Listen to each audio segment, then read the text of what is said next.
The moment I walked into the Crystal Grand Hall in Dallas, something felt wrong. People stopped talking. Heads turned. And it wasn't because of the lights or the music. They were staring at my wife. Then I saw my family. The people who stopped being my family a long time ago. My mother froze where she stood. 1 second she was smiling, the next, her face just collapsed. The champagne glass slipped from her hand and smashed on the floor. No one even reacted. Everyone was too busy watching her. My brother Rafa went stiff. His jaw locked like he was bracing for a hit. And behind them, I saw Sophia, my ex-girlfriend, the woman my mother pushed away from me, and straight into my brother's arms. I had imagined seeing them again 1,000 times. But not like this. They didn't look surprised. They looked terrified. Isabella squeezed my arm. "Are you okay?" she whispered. I nodded. I lied. Because in that moment, I understood something that made my stomach drop. They didn't just recognize Isabella, my wife. They were afraid of her. My mother actually stepped backward, like my wife's presence might expose something she had spent years hiding. She opened her mouth to speak, nothing came out. She kept looking between me and Isabella, like she was trying to solve an equation that shouldn't exist. Me. Standing there confident. Successful. Married. The gala hosts rushed over, smiling, shaking Isabella's hand, thanking her for sponsoring the event. Cameras flashed. People clapped. But my family stood there in silence. Pale. Shaking. Broken. Sophia forced a smile, but her eyes gave her away. Shock. Regret. Guilt. Then I saw my mother lean toward Rafa and whisper something she didn't think I'd hear. Why her? Why did it have to be her? That's when it hit me. This wasn't jealousy. This wasn't pride. And this definitely wasn't about the past. My family knew exactly who my wife was. They had known long before I ever brought her home. And that was why the blood had drained from their faces the moment we walked in. If you're still here with me, tell me where you're listening from. I want to know how far this story has traveled. Now, back to the story. To understand why my family reacted the way they did at that gala in Dallas, I need to tell you where everything truly began. Long before I met Isabella, long before I built a life in Seattle, long before I understood what betrayal from your own blood really feels like. I grew up in San Antonio, Texas, in a small tan house squeezed between two larger, nicer ones. My mother always pretended we lived in the same world as our neighbors, the doctors, the lawyers, the families who drove shiny SUVs with custom plates. But we didn't. My mother didn't care about reality, she cared about appearance. And believe me, she maintained appearances like oxygen. To her, I was the son who needed fixing. My brother, Rafa, on the other hand, was perfect. The golden one. The strong one. The one she bragged about to everyone, my Rafa, the firefighter in Houston, she would say as if she had handcrafted him herself. With me, she never had anything nice to say. Nothing ever felt enough. And then came Sophia. I met her when I was 24, working at a tech startup downtown. She was studying psychology at UT Austin, visiting San Antonio for the summer. She was warm, gentle, curious about the world. With her, I finally felt seen. I finally felt like I wasn't living in my brother's shadow. For a year, everything felt right. We talked about moving in together, building something steady, something hopeful. I knew she met my family, and yes, I knew my mother acted differently around her. Nicer clothes, exaggerated politeness, sugary comments she never used with me. But I didn't realize how deep her interference went. My mother loved Sophia, not for me, but for Rafa. She would say harmless-sounding things like, "Lucas is sweet, but he gets overwhelmed so easily. He's not built for responsibility." Or, "Rafa has always been the protector type. You remind me of the women he deserves." At first, Sophia brushed it off. She even told me she found it weird. But my mother was relentless. Like water dripping slowly but constantly, annoying, then irritating, then unbearable. I remember the moment everything shifted. I walked into the kitchen and heard my mother's voice, soft, persuasive. Lucas is a dreamer, Mija. You deserve stability. Rafa can give you the life you want. Something in Sophia's silence told me she was listening. Really listening. A month later, she broke up with me. No fight. No explanation beyond vague things like we're different and I need clarity.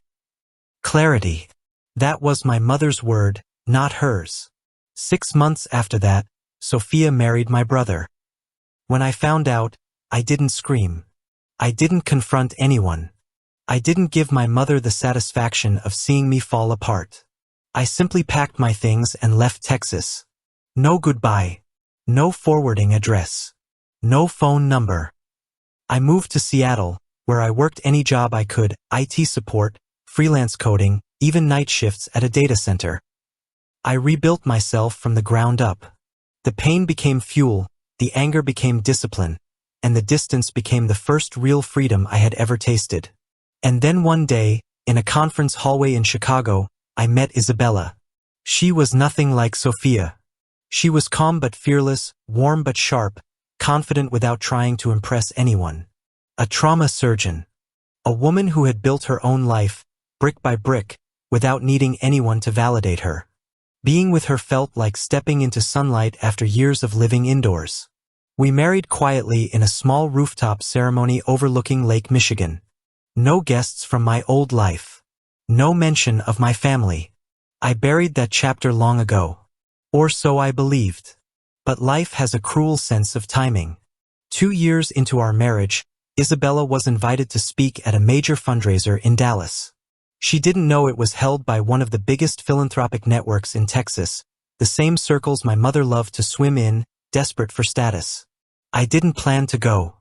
But Isabella insisted, saying, "It's just one weekend, Lucas. You should see where you came from." She had no idea what she was walking into. No idea who she'd meet. No idea what they remembered about her. Because when we stepped into that ballroom, and my mother's face drained of all color, I realized something. My past didn't stay buried. It had been waiting for me. People always think betrayal happens in one dramatic moment. One explosive fight, one awful confession, one caught in the act scene. But the truth is quieter. It begins with small shifts. Strange silences. A sentence that feels heavier than it should. A look that lingers too long. Mine began with a voice message. It was during my last month in Texas. I was packing up what little I owned, 2 duffel bags of clothes and a laptop missing 3 keys, when my mother left her phone on the kitchen counter. She had been on a call earlier, complaining loudly to my aunt about how I still had no direction and how Rafa carried the hopes of the family. She walked into the backyard to check something on the grill, leaving her phone buzzing against the tile. I wasn't trying to snoop. I genuinely wasn't. But when the screen lit up, I saw Sophia's name. I froze. For months after our breakup, she avoided me like I was contagious. She blocked me on social media. She ignored my attempts to return her things. She acted like our entire year together was a temporary hallucination. But her message wasn't short. It wasn't neutral. It wasn't cold. It was 3 minutes long. I shouldn't have tapped it. But I did. Her voice, soft, tired, cracking in places, filled the room. I don't know if I can do this. I still care about him. This feels wrong. I stopped breathing. She wasn't talking about Rafa. She meant me. My hands shook as I pressed play again, the phone resting against the sink like it might burn me. Then I heard my mother's voice. Calm. Confident. Manipulative. The tone she used when she wanted someone to trust her completely. Mija, listen to me. Lucas is different. Sensitive. You'll end up playing the role of his caretaker your whole life. You deserve a strong provider. Someone stable. Someone who leads. Sophia whispered, like Rafa. Exactly like Rafa. There was a pause, one of those pauses where you can hear someone's heart cracking. Then my mother added, I already talked to him. He's interested. You two make sense. Lucas doesn't. That last part sliced through me. I replayed the message again, needing to hear it, needing to torture myself with every word. My mother didn't just push her opinion. She negotiated my girlfriend like I was some defective item she was exchanging at a store. But it wasn't over. I scrolled up. There were older messages. Sophia, I feel guilty. Maybe I should talk to Lucas first. My mother, no. He wouldn't handle it well. Better to end it quickly. Sophia, he'll hate me. My mother, better for you. You don't need him clinging to you. Clinging. That was how she saw me. Her own son. And the final message, sent just days before the breakup. If you marry Rafa, you join a family with a future. If you stay with Lucas, you're gambling your life away. That was it. My mother's verdict. My future written off like a bad investment. At the time, I thought that was the worst thing she had ever done to me. I didn't know she was still hiding something far bigger. I set the phone down, walked out of the house, and drove until my vision blurred. That night, I decided to leave Texas forever. But the betrayal didn't stop there. 3 weeks before I left, I ran into Sophia unexpectedly outside a cafe near the river walk. She was with Rafa, their fingers intertwined awkwardly, like they were still pretending their relationship wasn't born out of manipulation. Sophia looked at me, eyes full of something I couldn't name. Shame? Sadness? Fear? Lucas. I'm sorry, she whispered. Rafa tightened his grip on her hand. Let's go. But I stepped closer, just enough to speak quietly. You knew I loved you, I said. Why didn't you just tell me? Her eyes filled instantly. I wanted to, she said. Your mom said it would make things worse.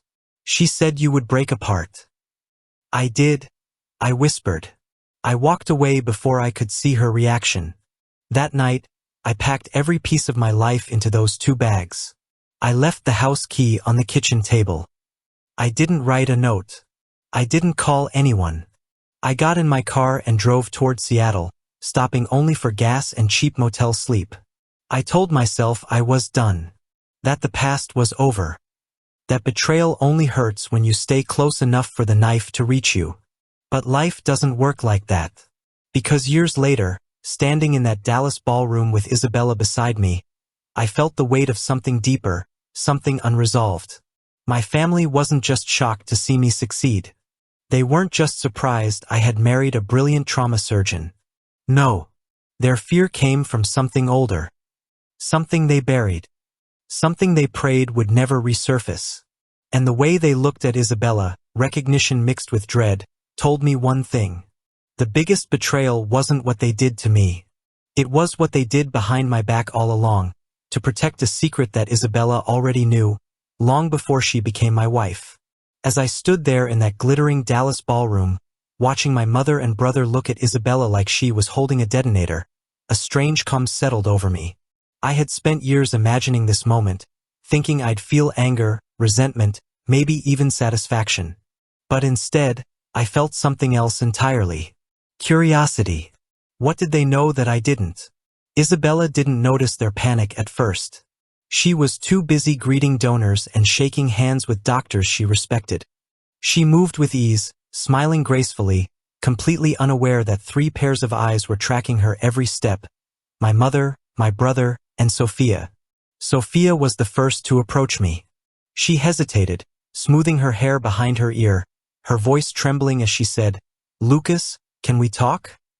I felt Isabella lightly touch my elbow before drifting away toward the silent auction display. She didn't seem worried. She trusted me. That trust alone made my chest tighten. Sophia stepped closer, lowering her voice. "You look different. Happier," she said. I nodded. "I am." She swallowed hard. Is she good to you?" A humorless smile tugged at my lips. "Better than anyone ever has." Sophia blinked rapidly, like she was trying to hold something back. "My life didn't turn out the way I thought," she whispered. "Rafa and it's not what people think." I kept my face neutral. That wasn't my pain to carry anymore. But she continued anyway, her voice cracking. I just want you to know I never meant to hurt you. Before I could answer, a sharp voice cut in. Sophia. My mother appeared out of nowhere, gripping her arm tightly. She glared at me like I'd done something indecent. This is not the place, she hissed. We should greet guests. Come. But Sophia didn't move. Instead, she whispered, Elena, he deserves to know. My mother's entire body stiffened. Then she turned to me, finally acknowledging me, and forced a brittle smile. Lucas, why didn't you tell us you were coming tonight? She asked. Would it have mattered? I replied. Her smile cracked. We would have prepared. Prepared. There it was. The word people use when they have something to hide. Before I could respond, Rafa joined us. His eyes didn't meet mine, they were locked on Isabella across the room. Why her? He muttered, so quietly I almost didn't catch it. Out of everyone in the world, why her? My pulse quickened. Do you know her? I asked. My mother and brother exchanged a glance so loaded with panic that it startled even Sophia. Then Rafa said the sentence that shifted everything. She treated Dad. The noise of the ballroom faded. The music, the chatter, the clinking glasses, gone. My father had died years ago. A heart attack. A sudden collapse at home. The paramedics tried everything, but it was too late. That was the story we were told. The story we repeated. The story our mother curated. But Rafa wasn't finished. She wasn't just a doctor on call, he whispered. She saw things. Things we didn't want anyone to know. My mouth went dry. I turned my head, watching Isabella from a distance. She stood beside a group of physicians, laughing gently at a joke someone made, completely unaware that my family looked at her like she held a buried truth in her hands. What things? I asked slowly. If I had known what my wife already knew that night, I wouldn't have walked into that ballroom so calmly. My mother's voice cracked in a way I had never heard before. Lucas, please. Not here. For the first time in my life, she looked afraid of me. Then Isabella rejoined us, smiling politely. Everything okay here? My mother's breath hitched. Her face turned a shade paler. Dr. Cruz, she whispered. You've changed your hairstyle. Isabella blinked. Have we met? The way my mother flinched answered everything. Isabella studied their faces one by one. My mother trembling, Rafa swallowing hard, Sophia looking anywhere but at her. Something clicked in Isabella's expression, a faint recognition, a puzzle piece sliding into place. Oh, she murmured. You're his family. My mother's knees seemed to buckle. Please, she whispered. Not here. That was when I felt the room shift, the same way a storm announces itself before lightning strikes. For years, I thought I was the problem. The disappointment. The weak one. The son who didn't fit the image. But now, as Isabella gently slipped her hand into mine and squeezed, I realized something. My family wasn't reacting to my success. They weren't reacting to my return. They weren't reacting to my marriage. They were reacting to a truth they thought they had buried with my father. A truth that Isabella had seen firsthand.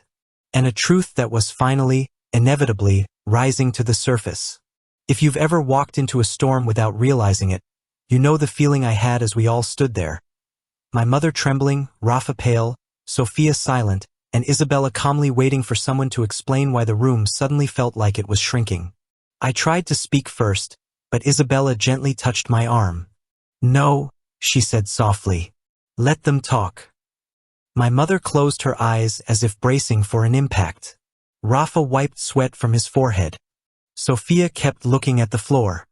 Finally, my mother whispered, Lucas, your wife. She was there the night your father died. I blinked. The night he had the heart attack? Rafa flinched. It wasn't a heart attack. Those 5 words cracked the air open. Before I could respond, Isabella exhaled slowly, the kind of breath doctors take when preparing to share news that will hurt someone deeply. I wasn't sure it was you, she said to my mother. It was dark. Chaos everywhere. But yes, I was the trauma resident who received your husband when they brought him in. The room seemed to tilt. My father's death had always been described as sudden, unpredictable. A tragedy that hit us out of nowhere. But something in Isabella's eyes told me that wasn't true. What happened? I asked quietly. My mother grabbed my wrist. Lucas, please, not here. Not in public. But Isabella didn't look away. She faced me fully. Your father didn't collapse at home, she said. He collapsed in a hotel. A hotel. The word punched the air out of my lungs. My mother's knees buckled, and she clung to the back of a chair. Rafa whispered something under his breath. Sophia covered her mouth. I felt myself step backward, like the ground had suddenly started moving. A hotel. I repeated. With who? Isabella exchanged a heartbreaking glance with me, one that said, I'm sorry, I have to be the one to tell you. He was with another woman, she said. A long-term partner. Someone he'd been supporting financially for years. If you love stories of betrayal, hidden truths, and justice striking when no one expects it, make sure to like this video and subscribe. New stories drop every day, each one darker, sharper, and more unforgettable than the last. Now, back to the story. My mother let out a choked sound, half sob, half denial. Rafa's fists tightened. But I just stood there, numb. Your father arrived unconscious, Isabella continued. I was part of the team. We tried everything. When your mother arrived, she insisted, begged us, not to document the full details. She didn't want the police to involve the other woman. She didn't want the press to find out. She wanted it ruled as a medical emergency at home. My mother shook her head violently. I did it to protect this family. To protect you boys. No, I said, my voice low. You did it to protect yourself. Your reputation. Tears ran down her cheeks. My mother let out a sound I had never heard before. Not anger. Not manipulation. Guilt. You want the truth? She whispered, her voice shaking. You want to know why I never loved you the way a mother should? The room felt like it stopped breathing. She looked straight at me, not with hatred this time, but with something uglier. Resentment mixed with shame. After I had you, my body changed, she said. I never felt like myself again. That's when your father started drifting. That's when the other woman appeared. Her voice cracked. And every time I looked at you, all I could see was the reason. The words didn't make sense at first. Then she said the sentence that shattered everything I thought I knew. After you, I swore I would never get pregnant again. I felt my stomach drop. Rafa didn't come from my body, she said quietly. We adopted him. The room tilted. I actually thought I might fall. Because suddenly, my childhood didn't feel real anymore. I stared at my brother, the golden child, the son who was always chosen. He wasn't my mother's miracle. He was her replacement. He didn't cost me my youth, she continued. He didn't change my body. He didn't remind me of what I lost. Her voice dropped to a whisper. But you did. That was the moment I understood. My mother never punished me for my mistakes. She punished me for being born. Rafa stepped forward, his voice cracking. Lucas, please. You don't understand. If this had come out, Dad's secret life, the other family, the money he was giving them, it would have destroyed us. Mom made us swear never to tell you. She said you weren't strong enough to handle it. I laughed, a hollow sound. Not strong enough. The same excuse she used to steal my future, my relationship, my dignity. Sophia suddenly spoke, her voice trembling. I didn't know about the hotel. But I knew about the other family. She bit her lip. Your mother told me after Rafa proposed. She said the Ramirezes couldn't afford another scandal. She needed someone presentable, someone who wouldn't ask questions. I stared at her. You married him under false pretenses? I thought I was protecting the man I loved, she whispered. Rafa flinched as if stabbed. My heart felt like it was caving in. All the years I'd blamed myself for not fitting in, for not being enough, for being the disappointment, they all suddenly made sense. My mother didn't want sons. She wanted an image. A spotless picture to show the world. And I was the imperfection she couldn't polish away. Guests began whispering. Heads turned. Even the orchestra faltered for a moment as the tension rippled outward. You can't hide a scandal in a room full of wealthy donors. They smell cracks in the facade like sharks smell blood. Then Isabella did something I didn't expect. She stepped in front of me, facing my family, not as my wife, but as the doctor who had seen the truth years ago. You all built your lives around lies, she said calmly. You buried everything you didn't want the world to see. But Lucas didn't ask for this. He didn't create this. He didn't deserve to live in the shadow of your secrets. My mother sobbed. Please, stop, people are staring. Let them stare, Isabella said. You should be more worried about what lies do to a family than what strangers think. Rafa shook his head, face twisted in anguish. Lucas, don't let her ruin everything. Ruin everything? I repeated softly. No, Rafa. That was done a long time ago. My mother reached toward me, her hand trembling. Lucas, I did what I had to do to keep us together. I stepped back. You didn't keep us together, I whispered. You kept us blind. The ballroom fell silent around us.